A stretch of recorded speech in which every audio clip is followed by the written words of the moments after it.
to the Renegade Yogi Podcast Experience. Join myself, Zorananda, and this episode's guest as we explore yoga in the modern world. Prepare yourself as we will experience yoga like never before.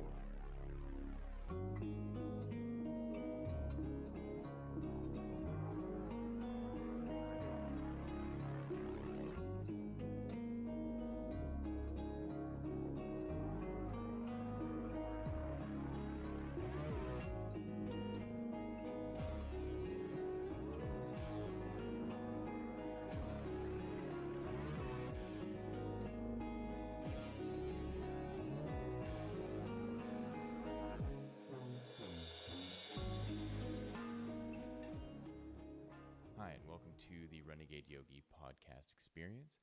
My name is Zorananda, and today I have the honor of sitting down with my mentor, music producer, publisher, licensor, and friend, most of all, John Atonic. Today was more of a casual conversation about music. We didn't really go into yoga or anything. We just wanted to have a good time playing guitar and just going into our creative thought process on how we put together our newest album, Opening, and also just the creativity that goes into making music in general. So there's some things that we kind of just goof around with on guitar. Again, I have this issue with sound.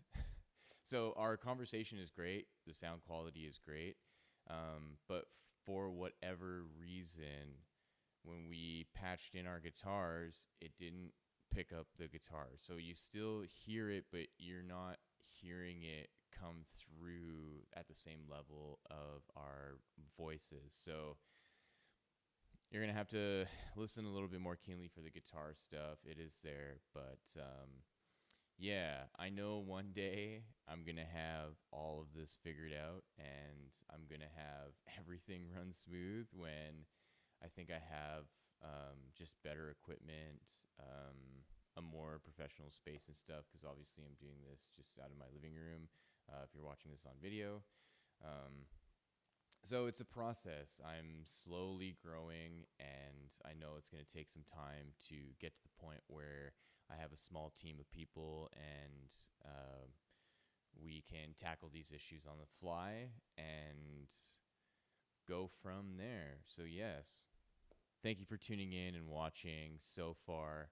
It's been really great making these episodes and connecting to a community of people who want to hear my voice, want to hear what I have to say, want to hear what my guests have to say, and to continue this journey forward in providing not only cool conversations about the things that people are passionate about, but also cool information about yoga and how you could possibly get into yoga in a harmonious and holistic way that serves you as an individual and can really show how it benefits your life in a multitude of ways.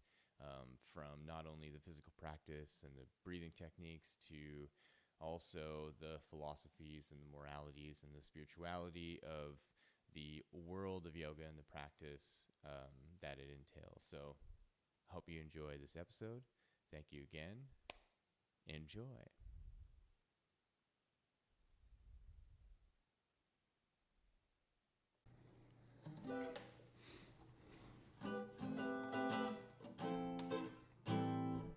All right. Get It's rolling. rolling, yeah.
Yeah.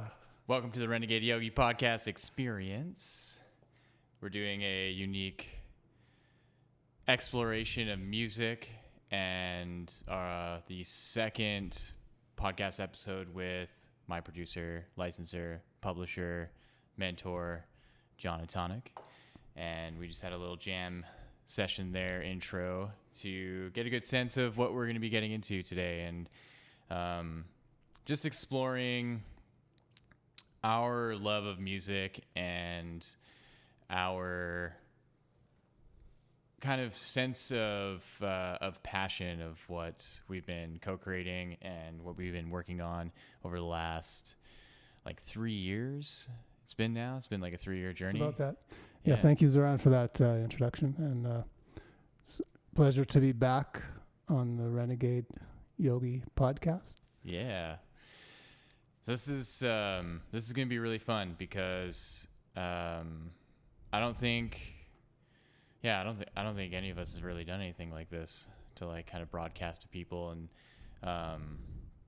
most people are going to be listening to it, so that's okay. But for any of you who want to watch it, it's going to be up on YouTube as well. But I think what we were kind of thinking of here is to have a conversation around music, have our guitars, and also go through a song from our new album called Opening that we collaborated with my violin teacher, Marin, and to kind of go through the chords of that song a bit, see what we can remember. I know it's pretty fresh in my mind. I listen to it pretty frequently, but what do you have to say, John? What do you have in mind? Just over the past about 3 weeks, I've been picking up the guitar again, getting my fingers in shape. And as you get older, you're limited to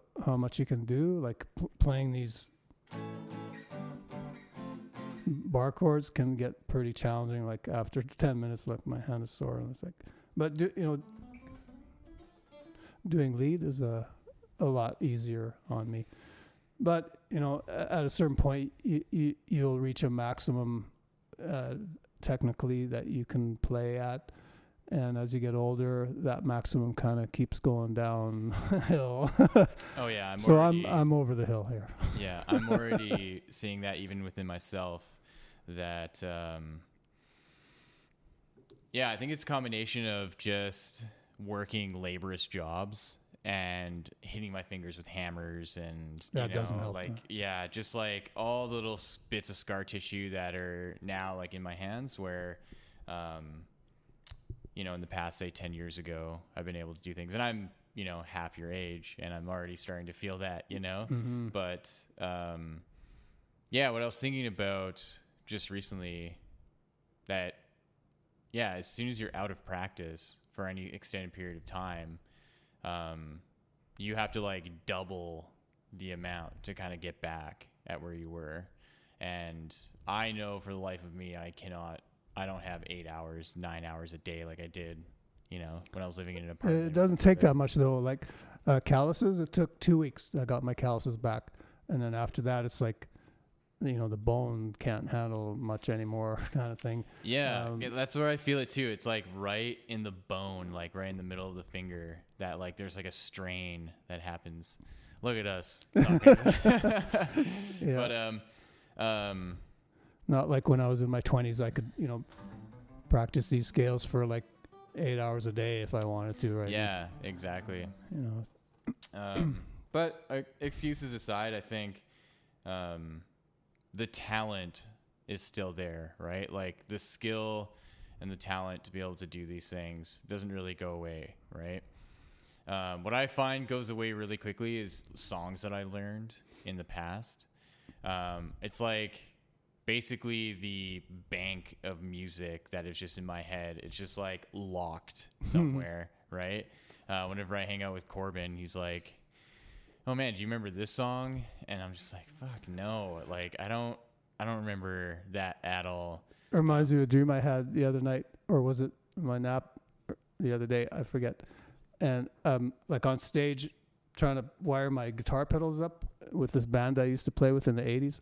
And I'm like, there's people all around me and I can't get the chords. I can't find the cable. I'm like, and we got to go on like in 5 minutes. And I have no idea what we're playing. And I talked to the bass player and said, do you have a set list? Like, I can't remember any of these songs. Like, what are we doing here? Yeah, like, I'm freaking out. And there's a huge stadium and I'm freaking out. Like, yeah. So, memory of songs can go pretty quick. Yeah. It's interesting because it's only certain songs that I still remember. Like, I remember a bunch of Iron Maiden songs and like some Megadeth songs. But there's like these obscure ones from my favorite bands that I just don't remember. Right. Yeah. So it's interesting that there's just like some things that are just like kind of hardwired in, and then other things are just super fleeting. Yeah. Like you almost never forget this one.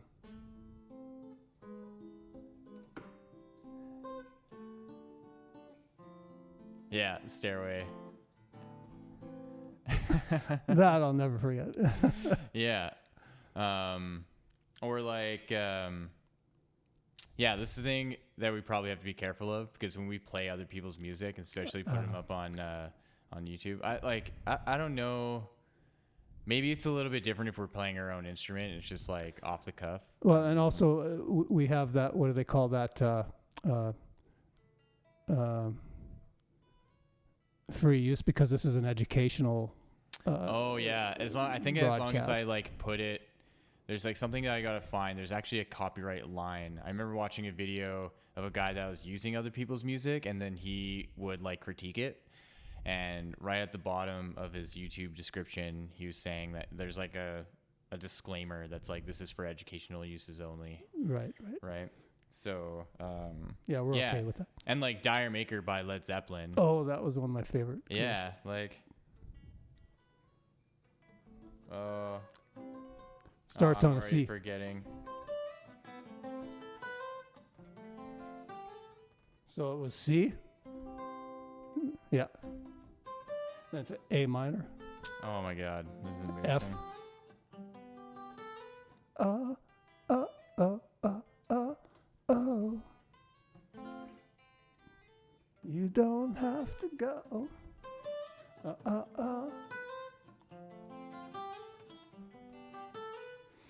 Yeah, when this song first came out, I thought, this is weird for Led Zeppelin. Like, it's not edgy. It's, it's just like, but I like the song. It was a good song. Yeah, like that's honestly, in my opinion, what anchored everything in for Led Zeppelin was John Bonham, was the drumming. Oh, right. Bonham, yeah. Yeah. Because like he was one of the few to use the hi-hat with his foot. So then both of his limbs were free so that he can just like make all these fills, right? And then he still has the hi-hat going with his foot. So that even in Dire Maker, where it's like, right, it goes to that part right before it gets into the chorus. He's doing like he does these like rolling fills, which I think is what makes it, like, I don't know, like unique than just the music that was being played back. There was a really good documentary just recently released on Netflix called Count Me In.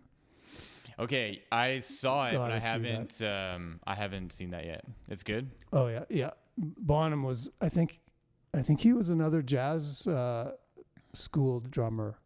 That's where that left-hand hi-hat thing comes in, that they're trained to keep time with their foot, with their hi-hat, and then do all these other crazy. Ginger Baker was another one of those jazz. He played with Cream and Eric Clapton. Oh yeah, he was another of those jazz trained drummers. And who else? Keith Moon, was he also a jazz trained drummer? He was another one of the greats. Like, is that from Rolling Stones? The Who. Oh, the Who. Yeah. Yeah.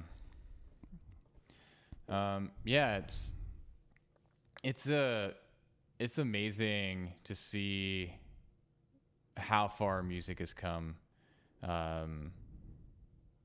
in the wrong direction. The wrong direction.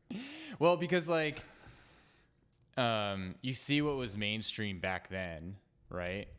And the level of talent and skill, and now that level of talent and skill isn't in the mainstream. Like, it's pretty obscure. You have to like kind of dig through the catalogs of new music in order to find something that's like really fucking impressive. And that's thanks to the Linn drum.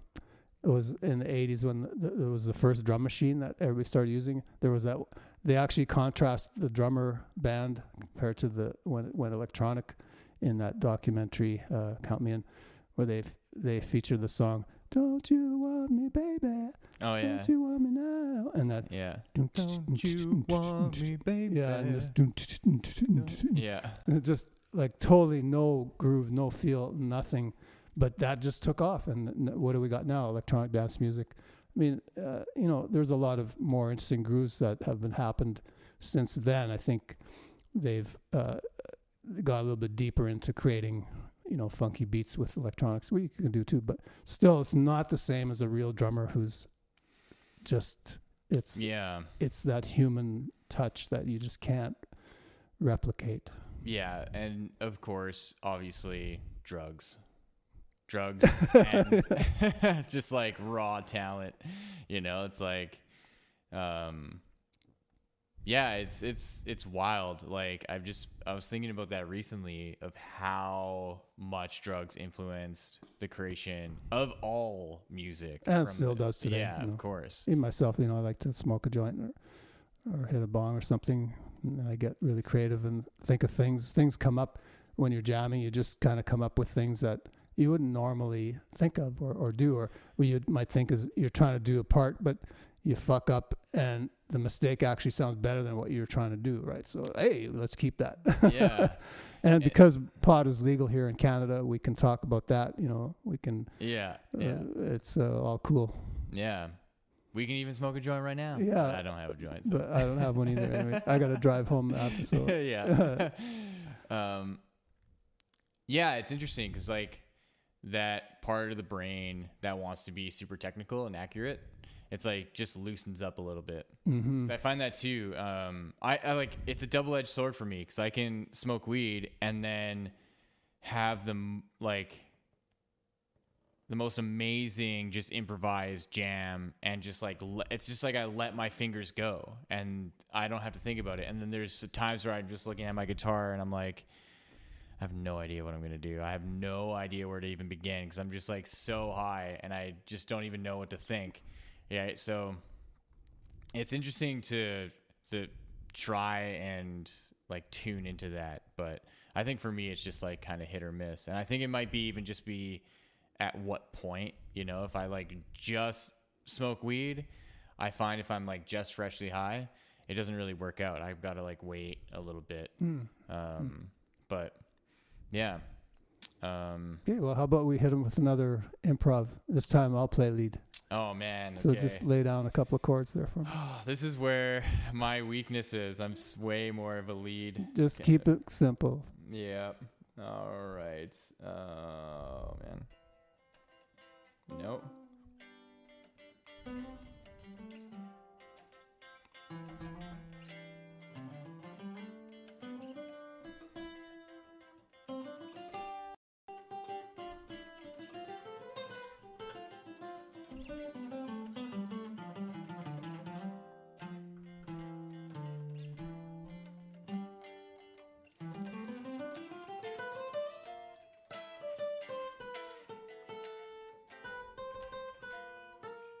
Oh, you kind of lost me there. Yeah, I did.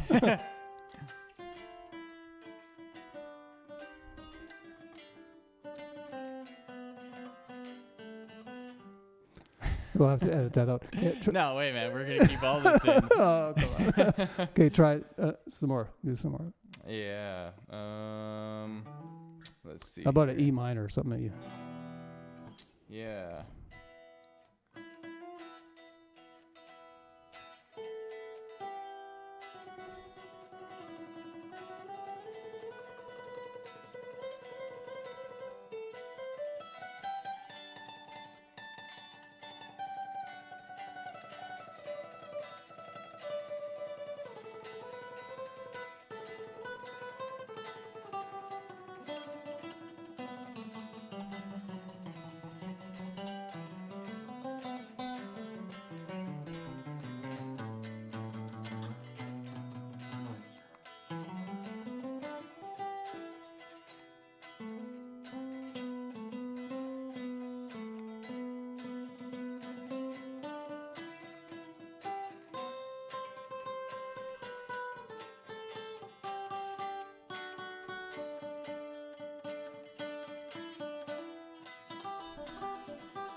Dope. There we go.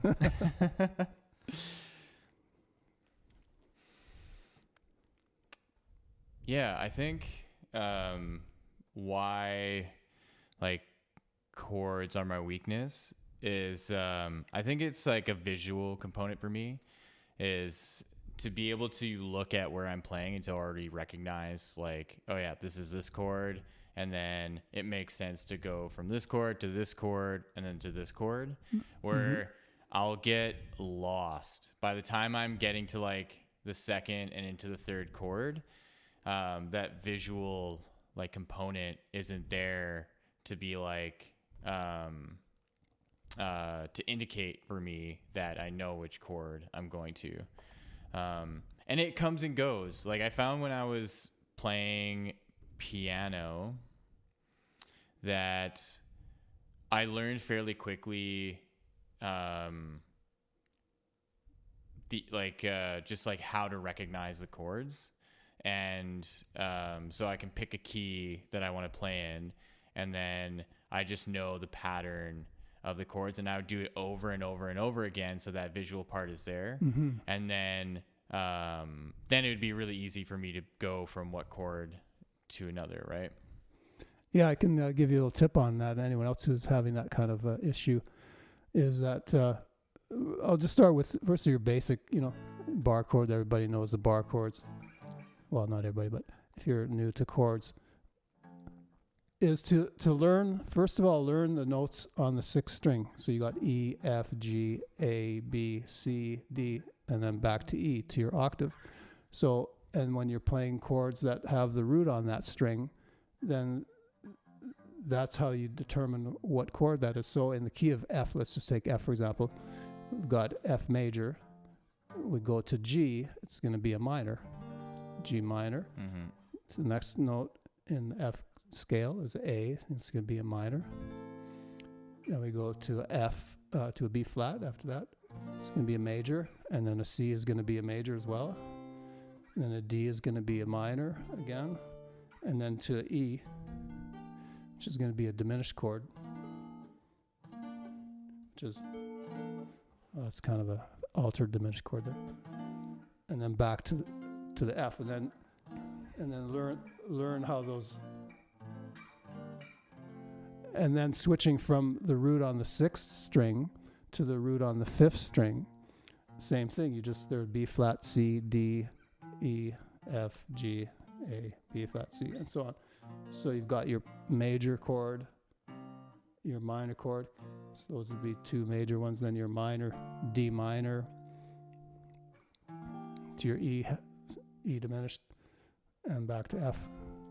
So learning the fingering pattern for the chords, major, minor, and the diminished one, then apply that going from, following your root note. So if your chord's going from, let's say you're going F to C, instead of going all the way up to this C, you can just follow the roots.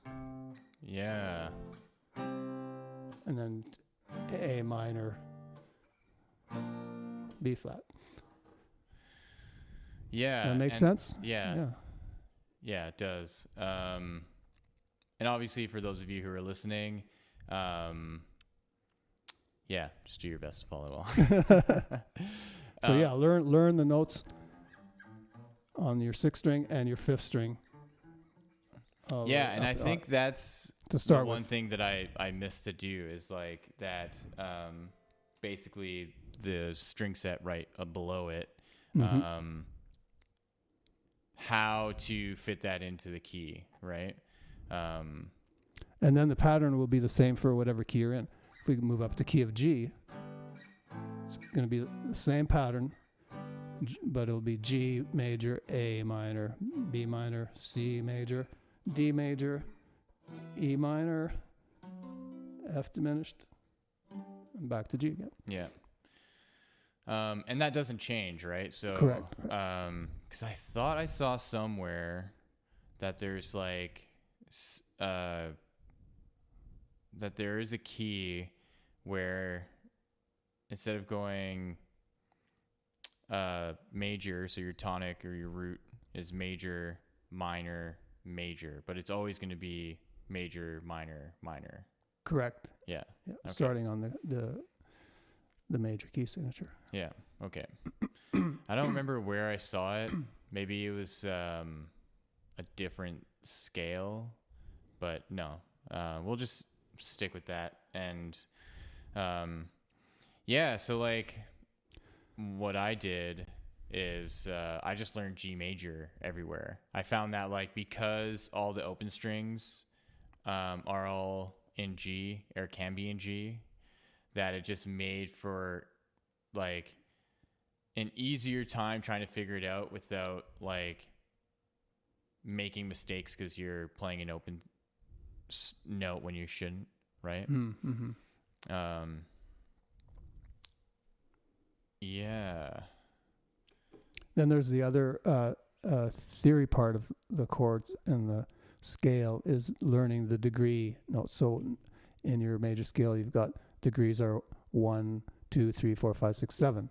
So the 1 is major, 2 and 3 are always minor, 4 and 5 are always major, 6 is minor, 7 is diminished, and then back to 1 again. So you can apply that to any key. So just knowing the numerology of it is kind of a shortcut. So if you're going to say, okay, we're in the key of A major now, and the chord progression is going to be a 6, 2, 5, 1. So you can figure what the chords would be by the numbers. Okay. So I've seen that before. That makes sense. So in the key of A major, 6, 2, 5, 1 would be 6 is your F sharp, 2 is your B minor, 5 is the E, and then back to 1 again. I put in that's an A major. So I threw in a couple of jazz chords there, but same thing, right? A ninth chord or 7th. So, and then you add the jazz chords, major 7s to minor 7s to dominant 7, and major 7 for the 4 chord, and then your diminished 7 for the 7th chord, or half diminished 7.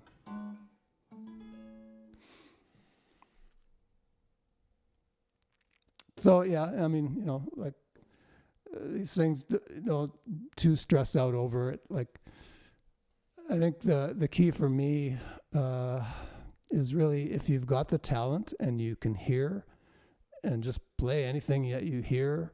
Like once you've developed your skill as a guitarist, it's somewhat like when I was 14, when I started playing guitar, I didn't learn how to read music and understand all this theory stuff till later, till I got to high school and went to music school. Mm-hmm. And then it really tied a whole bunch of things together for me. Like, oh, okay, now this makes sense. Now I know what we're talking when you say a scale tone 7th chord. I know what they're talking about.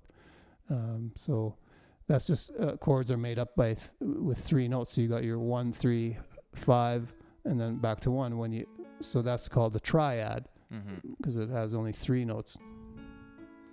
But when you add a third above that, you end up with the 7th chord. So now you got the major 7 up on top there. We're playing an A major 7 here. And that's what it sounds like compared to a major. So just piling up intervals of a third to get that major 7, and then your minor 7. It's a little bit harder to play in that position. I can almost not play it, so it's. And then what we do is we just drop that high one down to there, and that becomes our minor 7 chord. Because this is too hard to finger that. Yeah. It's almost impossible for me right now. But this one you can do. But a minor 7, that's pretty hard. But that's called a drop 2, when you drop that top note down, and you end up with something easier to play for a minor 7 chord. Right. And you're barring these 3, right? That's right. Yeah. And is this one open? No, you're muting that. Muting that one? Yeah. Let's see. And then with this position, you can add your pinky to add the ninth to make it a ninth chord. So you end up with that.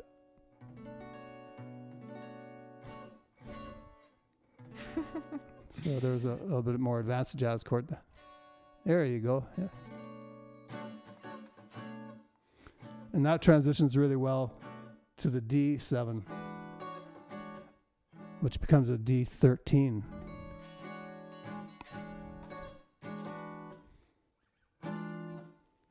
Yeah, it's funny because like in my process of making music, I don't know any of this stuff, right? And so I end up just basically picking up my guitar and first going with what I know, right? So like I'll naturally gravitate to G major. It's like the easiest one. But then I'll just start making changes, right? So I'll make something like say for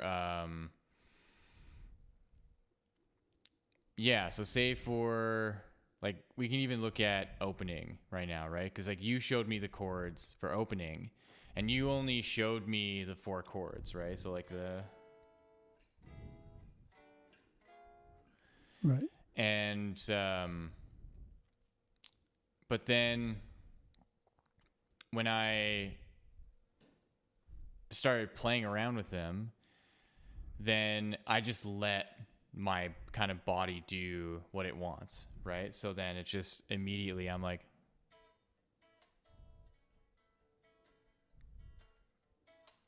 and I'll just listen to it for a second. I'll be like, okay. And I'll just see how that sounds like. And then that's where it just kind of takes over for me. And it'll just start creating itself, right?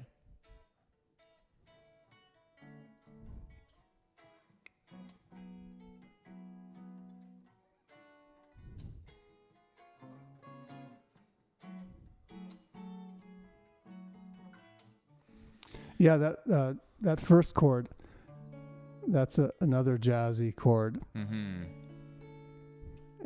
You could look at it in 2 different ways. It could be an A major with a D on the root or on the bass. So an A over D. But another way you could look at it as a major 9 because we're playing or a D major 9, pardon me. You got the 1, then you got the 5, then you got the 7, and then you got the 9 up on top there. So from a major 9, and then you added that note up there, which is the major, which is the 3rd, so it becomes a major 7 chord when you're taking out the 9. And a 9 is also like the 2nd degree. 1, 2 is the same as a 9. Resolves up or resolves down. In the natural resolution scheme of things. Oh, yeah. Yeah. And then that next chord, going to a F sharp 11 chord. So the 11 is actually this one, which is the 11 is the same as the 4th, but an octave higher. But in this case, we're playing it down where the 4th would be. So if this is 1, that would be 4. And then we've got the other 2 notes up on top here are the 7 and the 9. So whenever you have an 11 chord, you're immediately implying a 7 and a 9 that exists. So this chord has everything in it except the 3rd. Yeah. Because you wouldn't want the 3rd, because that would be there or there if it's a minor. You'd get some dissonance there. Yeah.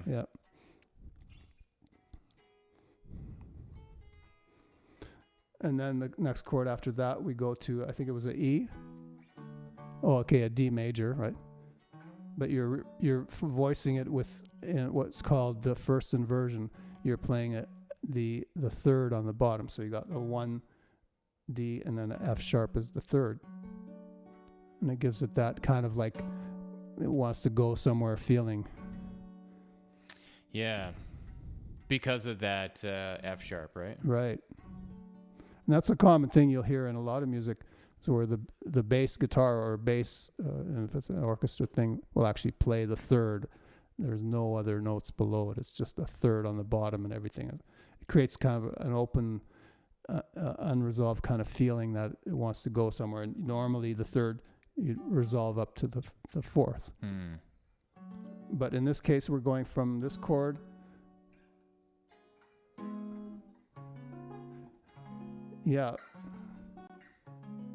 we're kind of doing a little trick there, right? Where you think it's going to go to here. It goes to a C sharp 7 chord, which is the 5 of, because we're in the key of F sharp minor here, and then the next chord is a F sharp minor 9. And then back to D major. So it's kind of a trick there, because we're in the key of D, and the relative minor to D is actually B minor, not F sharp minor. But we're kind of tricking everybody to think that we're in F sharp minor by that C sharp chord there. So we're transversing keys, I guess you could say. So it's interesting, just like in my process of making this, that like, even though I'm not thinking these things, like there's a part of me that's like, it's like in the background, it's like intuitive. But then it gets like fleshed out more as we actually start creating the song, right? Because then, with how we track it, and then how you make like the sheet music for it. It's not the sheet music. What is that? The score. The score. Yeah. That then everything starts to make sense, right? Because then, you'll show me chords to accompany it, right? And all these other elements that I just didn't think of. But it just seems that like really what's important to me is just that creative process. It's like, just get the music out, just get the first parts out, and then it comes to life as you work on it, right? As like we've seen with Opening, right? It just like completely transformed. So can we play a bit of that track now? Is that possible with our setup here? Or we can do that and edit that in later. Yep. So we can play it. Let's save it for the end, just so there's a little bit of suspense, so that we're talking about it and people want to hear it. Because then I can just make like a little video to go with it, right? And this is, by the way, is a track we haven't released yet. It's coming out very soon. Yeah. Along with 4 other songs. On the EP. Yeah. Featuring Marin on violin, who goes by the name of Lavia Moore.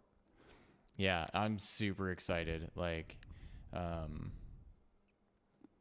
it's one of the most challenging musical things I've done, especially when on the last night of recording, and we were all like pretty exhausted because we just spent like 3 hours, especially Marin. Like, man, I have so much respect for her and just pumping out all the violence she did. But on, I think it was Clouded, where it was at the end of the night, and I really wish we actually did sit down before and like think of things, but it just like, I just remember hearing Marin getting frustrated and not knowing what to do, and then you being like, well, I don't know what to do. I'm like, and for me to just be there and be like, okay, how about you do this? Da-na-na, da-na-na, right? And just like on the spot having to like create this music was just super empowering. And then just seeing how like you'd be like, yep, that's great. And then Marin would be like, immediately go after it, right? And be like, perfect. That's just such a great feeling knowing that we actually formed a really good team, when it came to not only creating the music, but then also like listening to it and all the feedback. Because I would go right to Marin and be like, hey, what do you think of this? And what do you think of that? And I'd be like, just give me your complete honesty. Like, I'm like, this is all of our projects. Let's make it as good as we possibly can. So that, you know, people can enjoy it and have fun, because I think, I love all of them, but opening is definitely my favorite. And then second would be the Challenger. I really love the Challenger too. Like there's this, it's just how it builds up in the middle. It's like almost like an EDM song where it's like building up to the drop, but then the drop doesn't come. And then there's like all this crazy like violin solo, you know, it's just like, it's so amazing.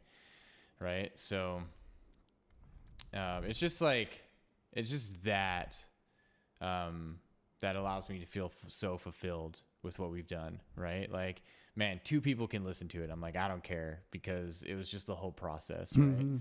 But I mean, ideally, obviously we want as many people as possible to listen to it. So that's why, you know, I'm doing my part to,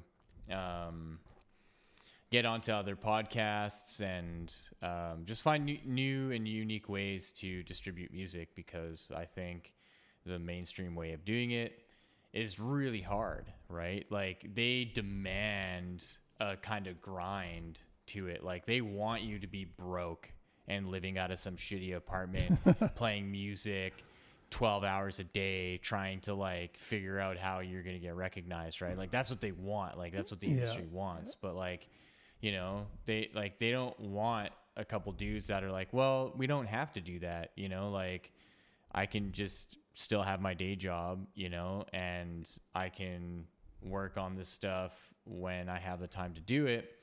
And it's like with the industry, it's like they want people who will just leave everything behind and like, you know, live in LA or something and go on tour, you know, like 50 to 100 times a year or more, 200 times a year for 10 years. You know, it's like, here's a contract. You're going to be touring 200 plus times a year. And it's like, holy shit. I don't know. I'd rather like figure out another way to do it. Right. Yeah. That's the old model that is going out. I mean, there's still the big bands that have the budgets to do, because touring is very expensive. Even if you're just a, you know, 3-piece, you know, punk band touring local bars in Alberta, it's still expensive. You don't make money. Oh yeah. Like I'm keeping up to date with Coheed and Cambria. It's like one of my favorite bands, and they're on tour right now throughout the United States. And they're doing like outdoor amphitheaters, right? Where they have like maybe 10 to 12,000 people at every single show. Like they're sold out everywhere they go. And you look at the stage, you look at all the equipment, all the lighting, like there's so much that goes into it. There's a whole like road crew, right? Like they pull up with like 2 or 3 semi trucks or 4 like full of shit. And, you know, and that costs a fortune, all that. Yeah. And it's like, and the cost is justified by the people that come out, right? Because each person, and like the tickets were like fairly expensive this year. Just because they have no choice, right? So, you know, they're selling for $400 tickets for front row, you know, $400 or $500 tickets, where like standard admission, general admission is still up at like $100+ right? So, you know, you're guaranteeing at least $120,000 every night of who's coming, right? Right, and they're doing a whole month of shows, right? So they have to make sure they're pulling in like $1 million, $2 million in their whole budget. Yeah. And yeah, that's cool to see though. Like I'm happy to see that bands are getting back out there and being able to actually entertain their fans and to show new music and to get people out together, right? Because it's been like 2 years since that's happened. But like for us and like the direction that we're going is like licensing and publishing and wanting to get our music into TV shows and like movies and stuff, which is funny because that would have been considered like selling out back in the day, right? If you were like a band and your whole shtick is, you know, we're going to hit the road and we're going to, you know, spread our music to as many people as possible. Yeah, having researched the publishing side and sync licensing, having a band having a song get on a show, a TV show or a movie or in a commercial for a beer or a car commercial or something like that automatically gets you huge exposure because people still watch television. They still watch cable TV. There's huge audiences there. And it's been noted that when that happens for a band, all of a sudden their Spotify streams just skyrocket. And now they're actually having a chance to actually make some money off of these streaming platforms, which is very difficult to do as well. Yeah. So that's why you look at what are the other revenue streams available to me as a musician. And I'm not, not to say that getting your song on a commercial or in a TV show or a movie is easy. It's not. There's as much, if not more, competition in that field, in that area. You're competing with huge music libraries that have hundreds of thousands of songs and have been going for 30 years and have a reputation and already have their clients all locked up, right? Certain music supervisors, they don't talk to anybody except this one company that they've been dealing with for the past 10 years or however long. But there's always new people coming into that area and you just got to find them. And that's my job as a publisher to find those people, the music supervisors, and pitch my catalog, atonicmusic.com, where you'll find all of Zoran and I's productions and other artists that I also represent. So that being said, what's next? Well, I just wanted to say, that there is a kind of gatekeeping, right? Like, for sure. Where the people in the music industry from the beginning, I'd say, maybe not the beginning, maybe like the 70s, 80s, right? That like, it's a generational thing where the children of like the legacy music industry moguls, right? They're the ones who are piggybacking off of all the work of their like parents, right? Of everything that they've done to bring about the music that we hear today, like that they heard back then. And so, of course, they want to protect what it is that's creating the wealth and the abundance that they have, right? So for a couple guys like us to try to get into into the room with them, it's like, fuck, no way, right? Unless there's like, we luck out somehow, right? Unless, by all the work that we've been doing and all the networking that we do, and we end up just meeting someone that knows someone that knows someone, where there's this kind of chain of command of how people get connected together. But then again, it's like, it's such a strong hierarchy that it's like those people that gatekeep the industry, it's like they're fixed facet, right? Like they're there and they're not going to give up their place. And so luckily with the internet and how kind of oversaturated everything is, there's so many more people doing so many creative things. And so the opportunity to actually get into a TV show or get into a commercial can actually be a little bit higher just because of the amount and the volume that is being created, right? So like, we don't necessarily need to get onto a hit like Netflix crazy TV show. It could be on like Crave TV or like Hulu or like somewhere else, right? Where we just PBS or something. Yeah, and it just comes down to the music supervisor, the music director that we talk to. That's like, man, I really love this. This will fit perfect in this show that I'm doing over on this network or something, right? And it's like, maybe it's a network that we didn't even hear that's in like Wyoming or something, right? It's like in the States somewhere. On a local level. Yeah. And on the other hand, what was I going to say? On the other hand,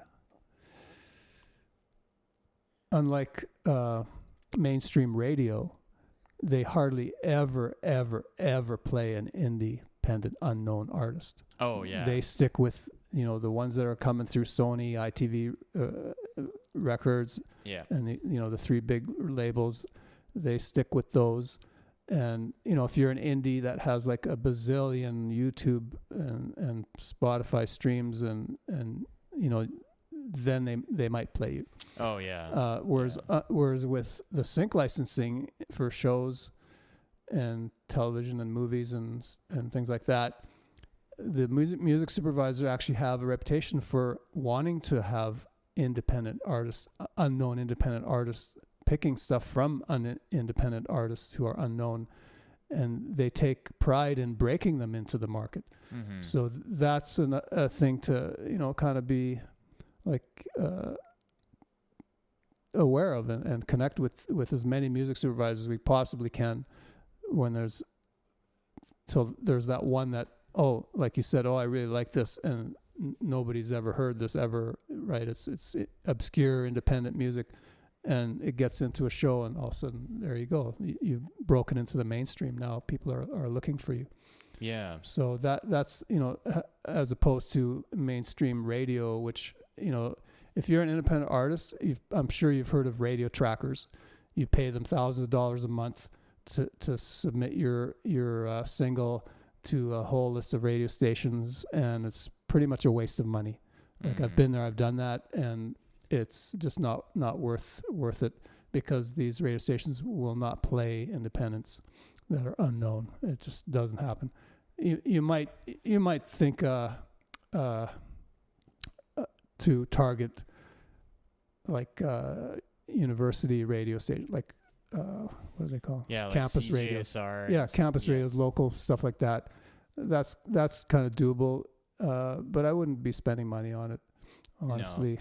And that's the idea that I had, right? To specifically CKUA and CJSR, just to see like what their protocol is in accepting new music from artists, because I'm sure they're also getting emails every single day of like, hey, like I'm just, and so like they had to wade through so much material, and there's so much time in a day to listen to, like 100 songs that comes in every day from all these local musicians, right? Right. And that's the same situation that the music supervisors are in with sync licensing. Like they get so many people contacting them every day. It's like, but I would believe that most of them just give up. So if you're consistent and you keep a bug in their ear, like not emailing them every day or messaging them every day, but every couple of weeks you're like, oh hey, Yeah. Just to remind them of yourself and your company, and what else can you do? What else can you do? Yeah, exactly. And that's the game of it, right? It's like, who can be the most persistent in a not so annoying way. Yeah. And to show that like the persistence is a part of dedication rather than desperation. And there's a fine balance between that, right? And it's professionalism, right? Like you come off desperate, you're not coming off as a professional, right? You're coming off as someone that just wants something right away. What can you do for me? Yeah. Attitude. That's not the attitude you want to have when you're approaching music supervisors for sync. It's like, what can I do for you? How can I make your job easier? How can I help you find the music you're looking for? Yeah. Because we're providing a service to them. Yeah. Well, shall we like maybe just jam on the opening for a little while? Sure. And then where are we at for time? Like we don't want to go over an hour here, probably. We're at about 50 minutes. Yeah. Okay, so refresh my memory. What's the chords in that? So D major 9, F sharp 11, D, E, C sharp. Okay.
All right.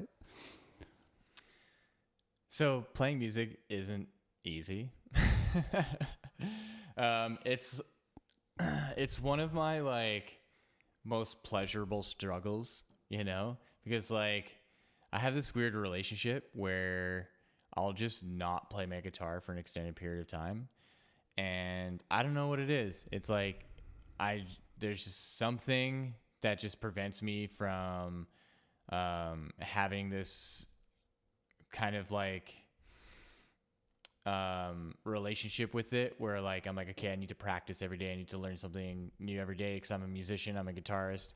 And then but something's like, nah, it's okay.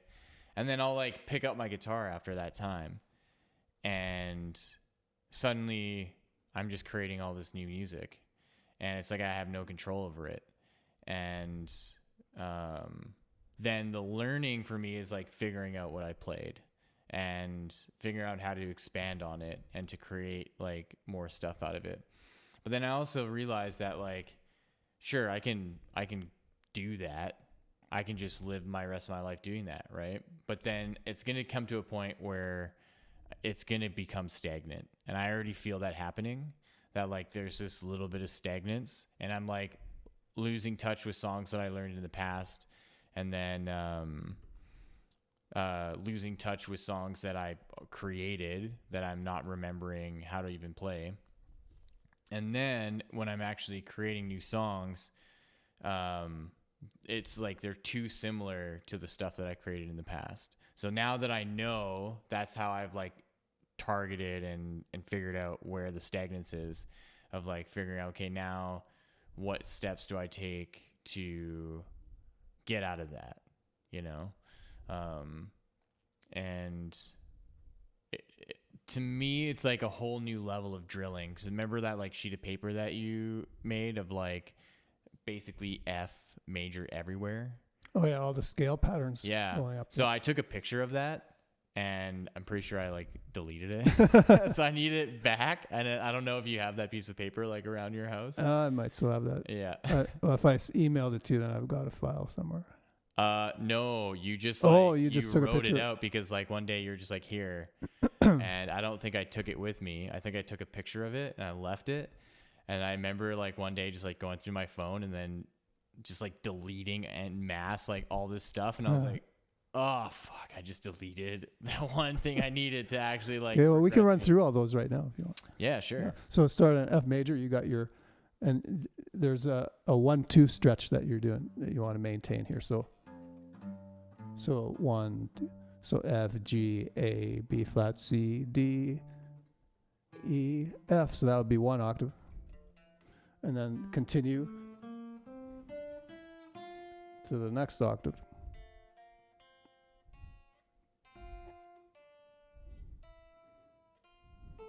So, but staying in the position. So you shifted position there. You want to stay in the position. So you're staying in the position.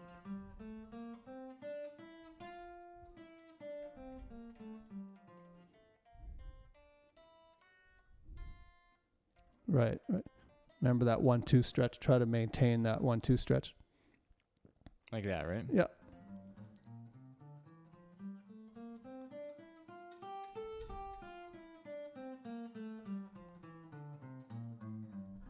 Holy shit.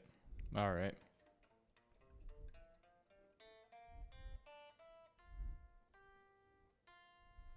Yeah, and you can go all the way up. Go all the way up to the third there. Yeah.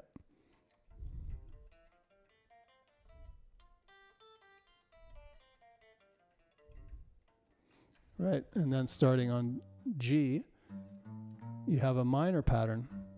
It's actually the Dorian mode. So this is the Ionian mode at major scale. Second degree is the Dorian mode.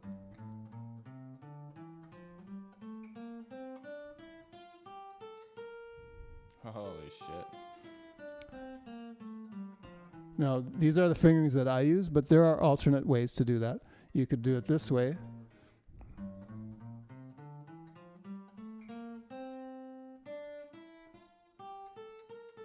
So it's depending on whether you want to play that note there or there, right? Yeah.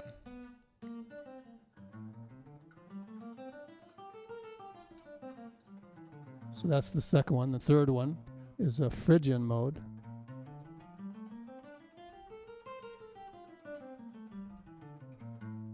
And then the fourth, we go to Ionian mode.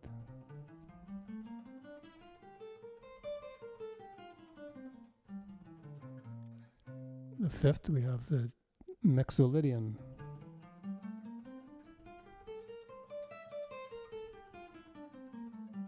Sorry, that last one was a Lydian mode, not a Ionian.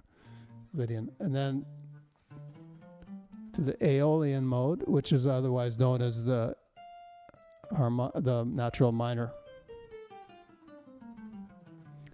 And to the seventh degree, which is the And that's because that's the sixth note. That's the right, the sixth. The relative minor. Relative minor. There you go. And then we got the seventh, the Locrian mode.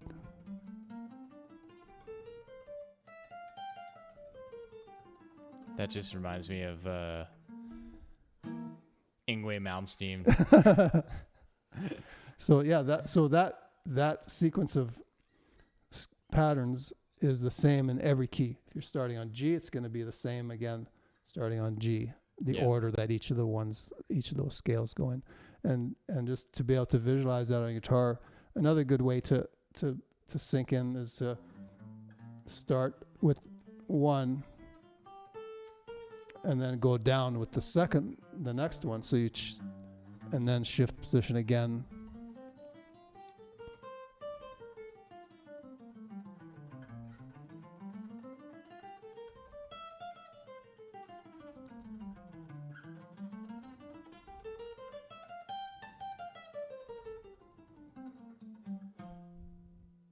Excellent. And that's the kind of thing I practice. Like I could do, a good 20 minutes just doing that.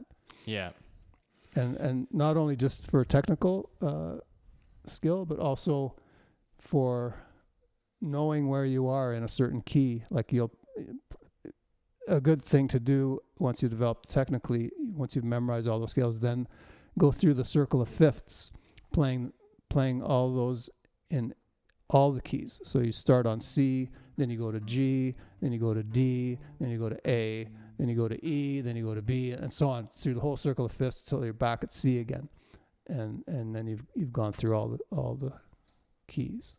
And that's something I definitely have not ever done. Probably not a lot of guitar players have done. Yeah, like I figured out how I can just take a key, like in a major scale, like say if I just wanted to pick E flat major, right? Mm-hmm. So I can find where E flat major is, and I can figure it out where it is. Mm-hmm. But then it's that next step of like, okay, all the modes, right? Like how can you stay in E flat, but then play in a particular mode if it's like Phrygian or Mixolydian or whatever, right? That's where the next level for me is to figure out. Mm-hmm. And I know that's like, it unlocks things, but there's a lot of effort and a lot of time that goes into that point where it's literally like ingrained in muscle memory in your brain, everything that like, yeah, you're just super familiar and can recognize basically any key at any time, right? Like as soon as someone starts playing a couple chords, you're like, yeah, I know exactly where it is, and then you can go right from there. Right. Yeah. And the thing with modes, though, is that even though I refer to this as the Ionian mode, Dorian, and so on, it's not really. If your chords are going like F, C, and let's say.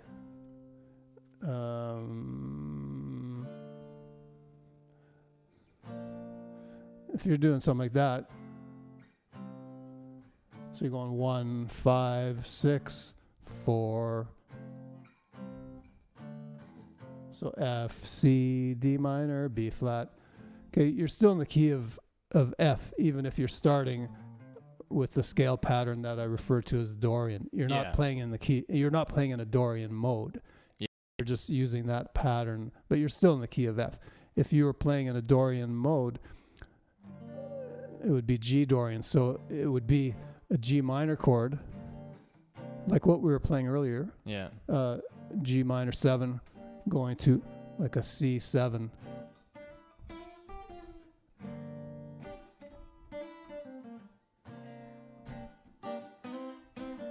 So that would be the Dorian mode. It's a difference. So you can tell the difference in the sound of that key. Mm-hmm. Yeah. Compared to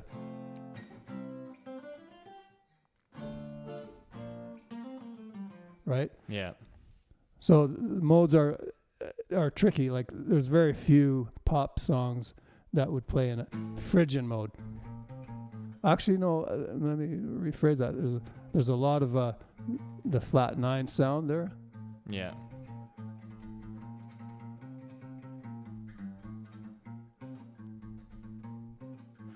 There's a lot of that actually. Maybe the Locrian would be. Because so if you're in a Locrian mode, that's your chord, right? Yeah. Right, like not really pleasing shit. It's No. those kind of modes or chords are kind of more like passing chords that lead to something else to resolve, kind of thing. But anyway, we don't want to get too involved here. Like, Yeah. If it's going over your head, then you got a lot of catching up to do, I guess. Not just you, I mean our listeners, right? Oh yeah, exactly. Yeah, I think we can kind of wrap this up now. Yeah, I just as like a kind of final idea here. I took on music as a personal self-development. Like I realized when I was in my 20s that it was doing something more for me than just the idea of wanting to become a musician, to be in a band, to like play music for people and to, that whole lifestyle. That there was this like spiritual kind of component to it. And that I was learning things about myself that no one else could teach me, that no master anywhere at all could teach me. And it was just me and the music and the guitar and my struggles.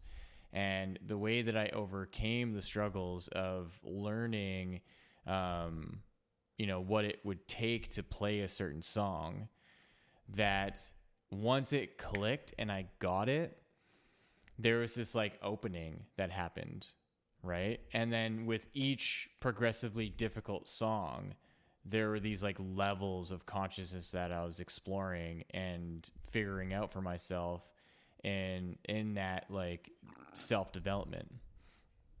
And it was like, regardless what genre I played, like it didn't matter. It's all encompassing in the pursuit of like finding out who I am as a musician that doesn't really involve anyone else. And so like that's the kind of message that I tell people is like, when you learn an instrument, really figure out right away that there's a deep self-development happening, and you will have something that loves you so unconditionally without it even knowing, right? And it'll always be there for you, right? There's like, you have an instrument, you have a guitar, and you learn things, it's always there, and it'll always want to be played, right? Like it'll never put up a fuss of whether or not like you're playing the right song. And that was the coolest thing. And I have this like really clear memory when I was 16.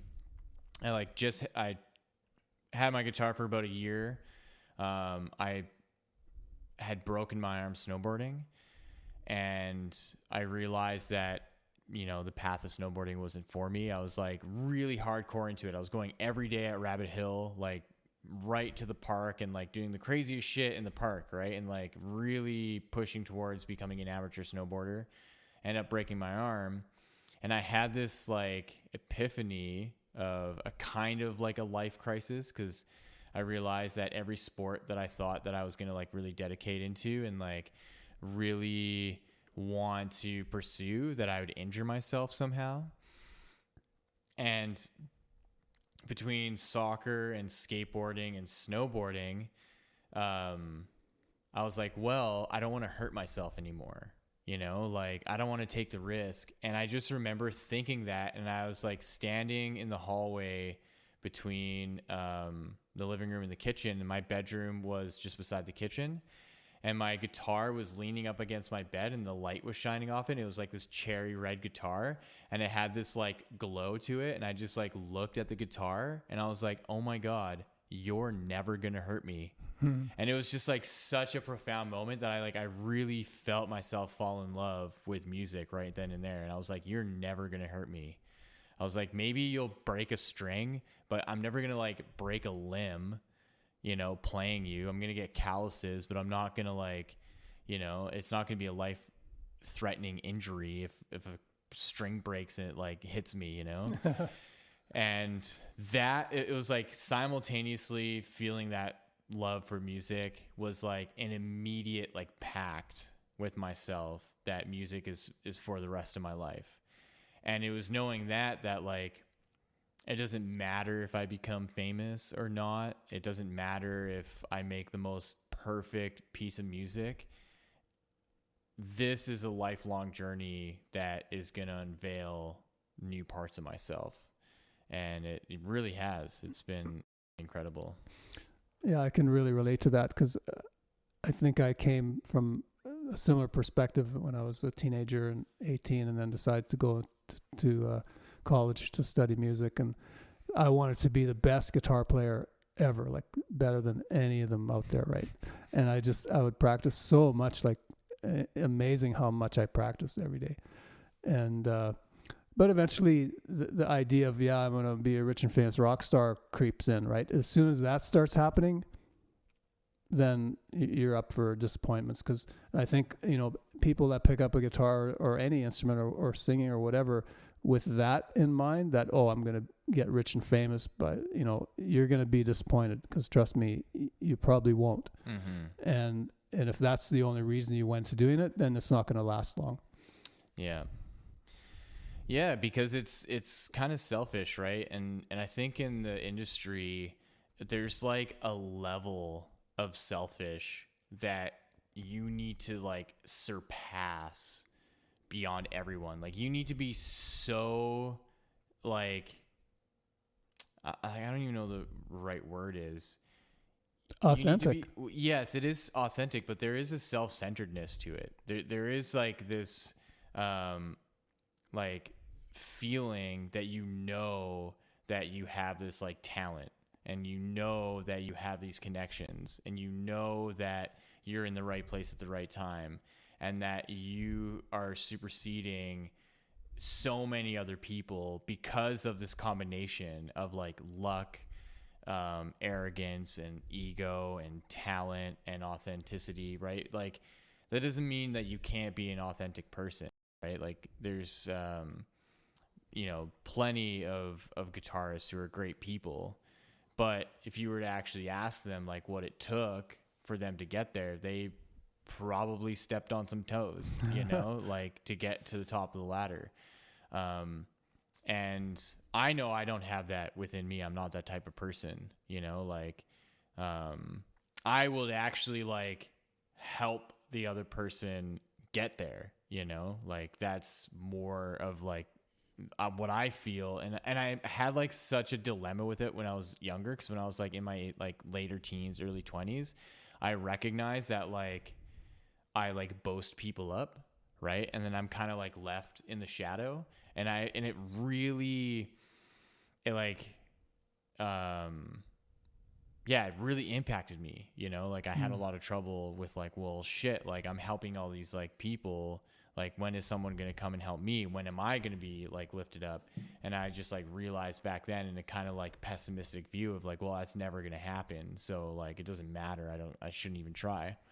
But then it's like, it was just maturity as well.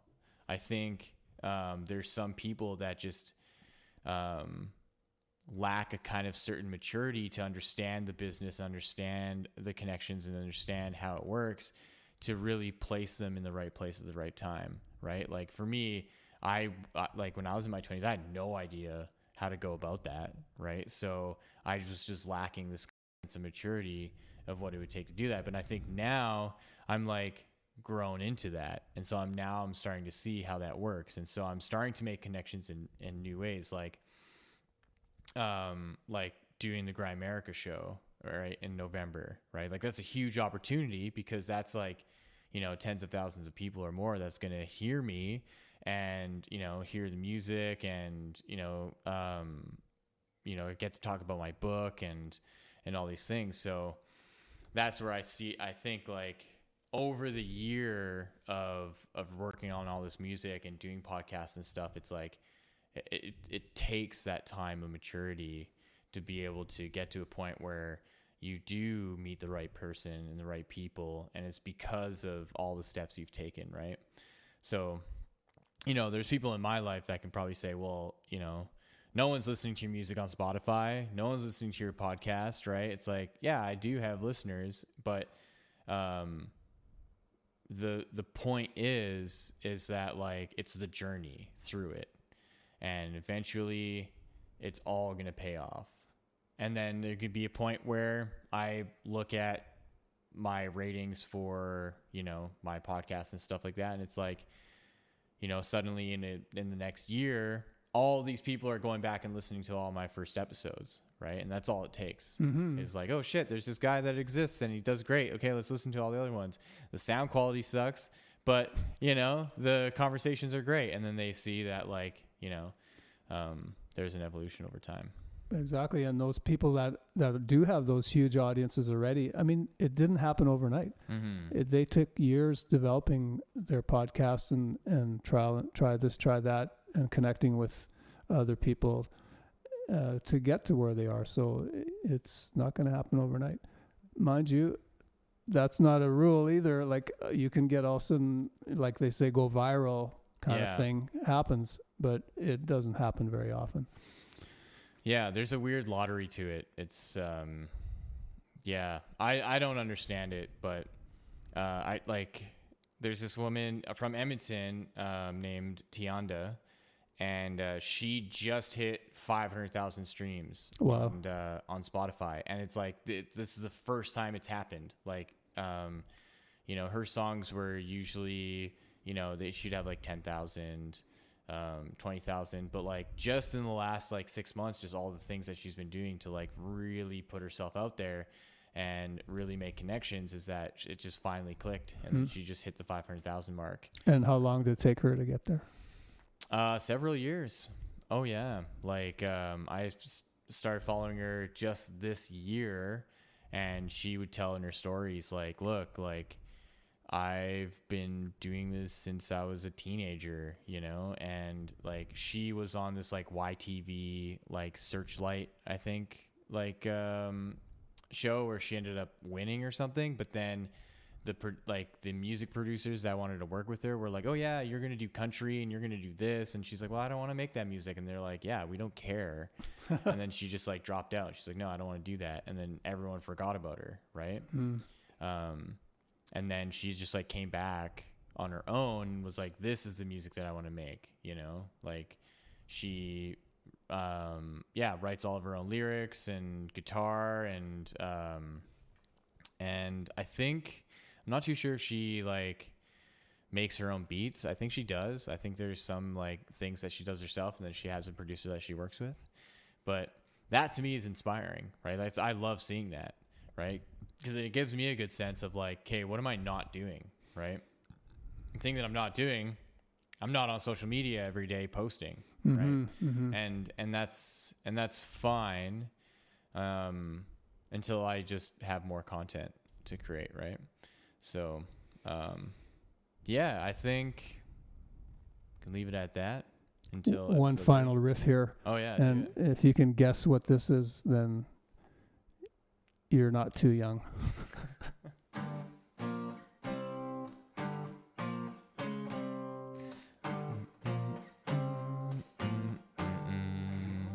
Yeah. What is the first lyrics? came down to Montrose. Yeah. I think. We all came down to Montrose. I don't know. Yeah, it's Smoke on the Water. Smoke on the Water. Yeah, and it's all about Deep Purple. Yeah. One of my bands I grew up with, and Richie Blackmore was the lead guitarist for that group, and I practically learned every lick that he did. Oh, really? He was a huge influence on me, as well as Jimi Hendrix at that time. What's their song? Man, the car song. Highway Star. Highway Star, yeah.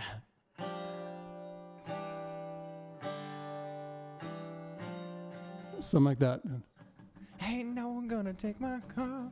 Yeah, the rock band I toured in the 80s with, we did that tune. And the lead guitar solo in there, I learned note for note. We had a keyboard player who did the guitar harmony on top of it. Oh, so we would be doing, yeah, it was so cool. Actually, I have a recording of that somewhere. Poor recording from a live show. Yeah. But yeah, anyway, we should wrap it up here. And thank you again for having me back on the Renegade Yogi Podcast. And yeah, you're so welcome, dude. Take care. And take care of everybody out there, too. Yeah. So thank you for watching. Thank you for listening. I know this was a little bit different of an episode. I wanted to bring John in so that we can, just have our instruments, jam a little bit, talk about music, talk about our life with music. Not so yoga heavy. I've been basically, every episode has been kind of getting into spirituality and stuff. But thank you for watching. Have a wonderful rest of your day and enjoy.